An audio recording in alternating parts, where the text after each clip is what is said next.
নমস্কার, আমার রান্নাঘরের সকল দর্শক বন্ধুদের জানাই আন্তরিক অভিনন্দন ও শুভেচ্ছা।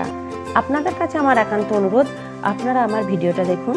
যদি আপনাদের ভালো লেগে থাকে তাহলে অবশ্যই একটা লাইক দেবেন, শেয়ার করে অপরকে দেখার সুযোগ করে দেবেন, আর পাশে থাকা বেল আইকনটি প্রেস করবেন।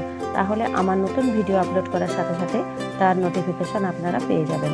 আর নিত্য নতুন রেসিপির আপডেট পাওয়ার জন্য অবশ্যই আমার চ্যানেলকে সাবস্ক্রাইব করবেন প্লিজ। চলুন তবে রান্নায় ফিরে আসি। আজ আমি আপনাদের কাছে সাউথ ইন্ডিয়ান স্টাইলে পারফেক্ট মশলা ধোসা বানিয়ে দেখাবো। আর তার জন্য আমি এখানে 2 কাপ পরিমাণ নর্মাল সিদ্ধ চাল নিয়েছি। কোনো বাসমতি চাল বা দেরাদুন রাইস নেওয়ার দরকার নেই, এমনি নর্মাল যে চাল আমরা খাই সেই চালই নিতে পারেন। আর এখানে আমি বিউলির ডাল বা কড়াইয়ের ডাল নিয়েছি। এই চালের পরিমাণের 4 ভাগের 1 ভাগ, অর্থাৎ হাফ কাপ আমি বিউলির ডাল নিয়েছি। এখানে চানা ডালও নিয়েছি, তাই হাফ কাপ চানা ডাল। আর এখানে হাফ কাপ চিড়ে নিয়েছি। আর এখানে আমি 1 টেবিল চামচ গোটা মেথি দানা নিয়েছি। এখানে নুনটা নিয়েছি। প্রথমে আমি এই চাল এবং ডাল আর এই মেথি খুব ভালোভাবে ধুয়ে নিয়ে 5 থেকে 6 ঘন্টা ভিজিয়ে নেব। তারপর আমি মিক্সার গ্রাইন্ডারে খুব ভালোভাবে আমি একটা পেস্ট বানিয়ে নেব। ব্যাটারটা কিন্তু বানানো হয়ে গেছে, দেখুন এই যে ব্যাটার খুব ভালোভাবে আমি বানিয়ে নিয়েছি। আর আমি এখন যেহেতু গরমকাল তাই আমি নুনটা এখনই অ্যাড করে দিচ্ছি। কিন্তু যদি আপনাদের শীতকালে আপনারা এটা বানাতে চান বা ওয়েদার যদি ঠান্ডা হয় তাহলে কিন্তু নুনটা পরে কিন্তু অ্যাড করবেন, তাহলে ফার্মেন্টেশনটা হতে দেরি হবে। আমি এখন নুনটা অ্যাড করে দিলাম। আর চাপা দিয়ে আমি ওভারনাইট চাপা দিয়ে রেখে দিচ্ছি। ওভারনাইট চাপা দিয়ে রাখার পর আমি ফিরে এলাম। প্রায় 12 ঘন্টা পর আমি এলাম। দেখুন কত সুন্দর ব্যাটারটা ফুলে গেছে, ফার্মেন্টেশন হয়ে গেছে পুরোপুরি, একদম পারফেক্ট ব্যাটার তৈরি হয়েছে। খুব সামান্য পরিমাণে একটু জল মিশিয়ে নিচ্ছি আমি।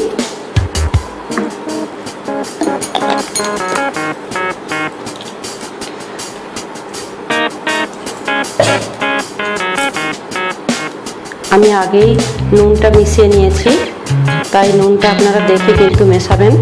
যদি ঠান্ডা ঠান্ডা ওয়েদার থাকে তাহলে কিন্তু অবশ্যই পরে মেশাবেন। এখন বানাবার আগে আপনারা অবশ্যই নুনটা মিশিয়ে নেবেন। আর এখানে আমি ধোসা বানানোর জন্য আলু মশলা পুর বানিয়ে নিয়েছি। এই আলু মশলা পুর বানানোর রেসিপি কিন্তু আমার ইউটিউব চ্যানেলে দেওয়া আছে, আপনারা প্রয়োজন হলে দেখে নিতে পারেন। এখানে আমি 4টে আলুকে সিদ্ধ করে নিয়েছিলাম প্রথমে। তারপর আমি 2টো পেঁয়াজ কুচি, 2টো টমেটো কুচিয়ে নিয়েছি। তারপর আমি একটা ননস্টিক প্যানেতে সর্ষে, শুকনো লঙ্কা, কারি পাতা ফোড়ন দিয়ে পেঁয়াজটা ভেজে নিয়েছি প্রথমে।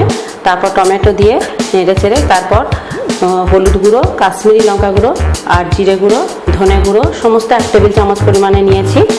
আর 1 টেবিল চামচ চাট মশলা নিয়েছি। এই মশলাগুলো দিয়ে তারপর সিদ্ধ করা আলুটা দিয়ে ভালো করে নেড়ে চেড়ে নামিয়ে নিয়েছি।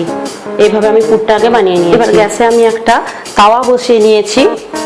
আর ব্যাটারটা কিন্তু আমি অনেকটাই পাতলা করে নিয়েছি, দেখুন তাওয়াটা কিন্তু ভীষণভাবে গরম করে নিচ্ছি। ঠিকঠাক গরম হয়েছে কিনা আমি দেখার জন্য একটু জলের ছিটে দিয়ে দিচ্ছি। দেখুন জলটা মরে যাচ্ছে।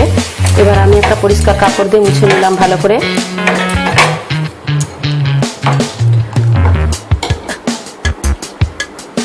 এবার আমি ব্যাটারটা আস্তে আস্তে এর মধ্যে দিয়ে দিলাম, দিয়ে আমি এইভাবে আস্তে আস্তে চালিয়ে দিচ্ছি।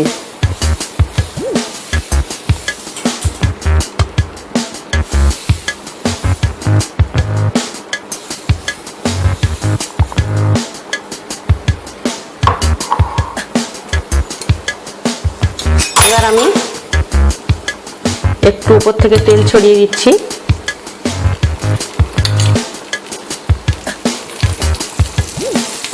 প্রায় 1 টেবিল চামচ আমি তেল দিয়ে দিলাম।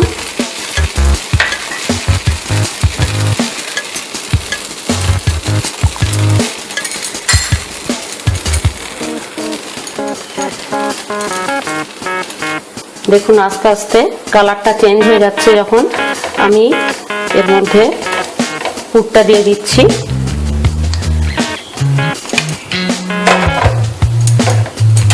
চারধার থেকে দেখুন আস্তে আস্তে উঠে যাচ্ছে। এবার আমি আস্তে আস্তে তুলে নিচ্ছি। এই দেখুন কত সুন্দর উঠে যাচ্ছে।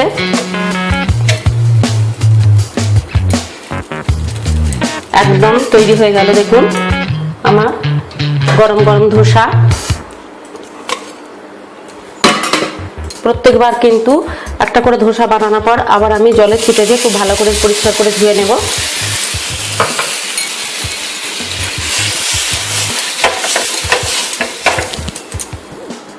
এবার আমি আর একটা ধোসার জন্য দিয়ে দিলাম ব্যাটার।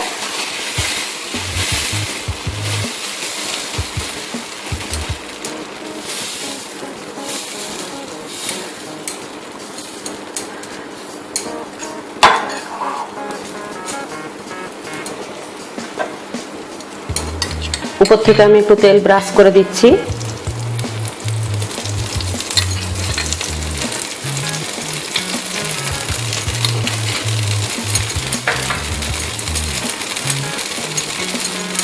যখন ধার থেকে উঠে আসবে তখন আমি ভিতরে পুরটা দিয়ে দেব।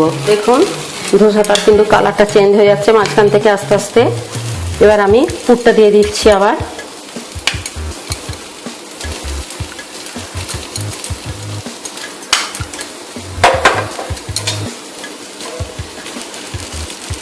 দেখুন কত সুন্দর উঠে যাচ্ছে। দেখুন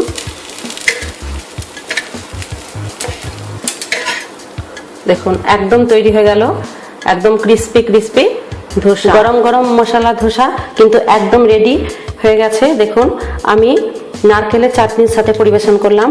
এই নারকেলের চাটনির রেসিপি কিন্তু আমার ইউটিউব চ্যানেলে দেয়া থাকছে, আপনারা চাইলে দেখে নিতে পারেন। কতটা ক্রিস্পি হয়েছে দেখুন।